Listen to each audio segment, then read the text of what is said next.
You're with the Love Doctor, Pamela Smith. As you know, I talk about real solution, real strategies to finding, getting, and keeping love. So, this topic is, how do you still have it?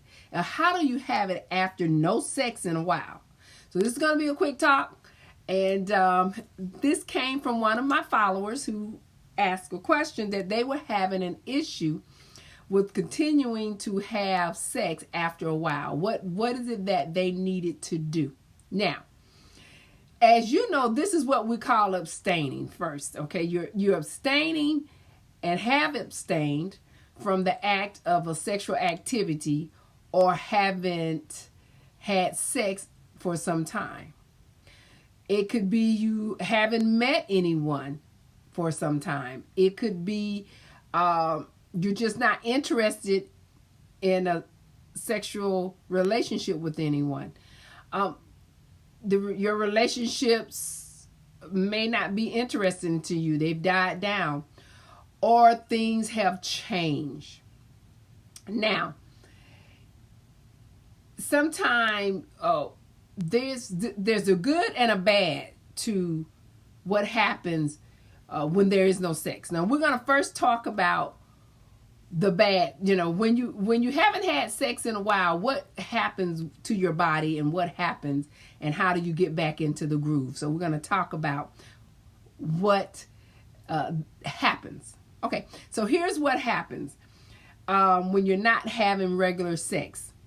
Of course, you lose your libido, which is your desire. So if you use it, you lose it. This is what I say. You use it, you lose it. Now, for women, if you're not sexually having sex or not having sex or haven't had sex in a long time, you can have a lack of lubrication. The body stop lubricating, so you could become dry. Okay, you can also weaken the vaginal walls, and of course, if you're still menstruating, they can get worse. Now, for men, men will have more stress. You have more stress. You feel sluggish. And some men say they get blue balls. That means it hurts because they haven't released or had a sexual activity. Or you may have erectile dysfunction. Could happen to you. Now, that's part of what happened if you haven't had sex in a while. Those are some of the things. There's some other things can happen. But here is the good thing about when you have sex. Of course, you improve your immune system, you lower your blood pressure, you lower your stress levels, you are happier, and you're excited more about the act of the sexual activity. Now, how do you resume? It's simple. You've got to start learning to be more intimate. And that means what? Involving more foreplay. Having more foreplay with your mate. You have to make sure you're properly lubricated. And if possible, please make sure you use a condom if you're single. Now, if you're married, just get more lubrication and enter more foreplay and intimacy into the relationship so that you can get back into the game and enjoy the act of being in a sexual activity of a relationship. Now, there's more to sex. You can start talking and touching and kissing and all that help promote intimacy.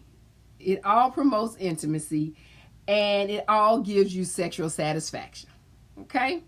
So, that's in a nutshell with how to get it and still have it after sex. What those things you can do. It's very simple.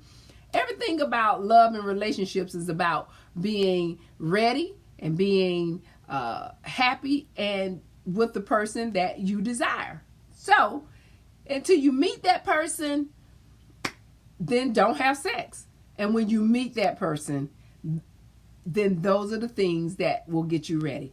So I hope that helped you out and gave you some information about the sex and what to do. Now remember, only true love is delayed. Love is always seeking you. The whole key is being patient. So if you're patient enough to wait for sex, you're patient enough to wait to meet someone. If you're patient enough when you meet that person to have and enjoy a great relationship, then you're patient enough to wait for the right mate. If you're already in a relationship, remember it's about peace, joy, and happiness. Also, make sure you share this information with someone who may have had a situation when it comes to a sex issue. And follow and subscribe. So thank you for joining me, guys. I will be back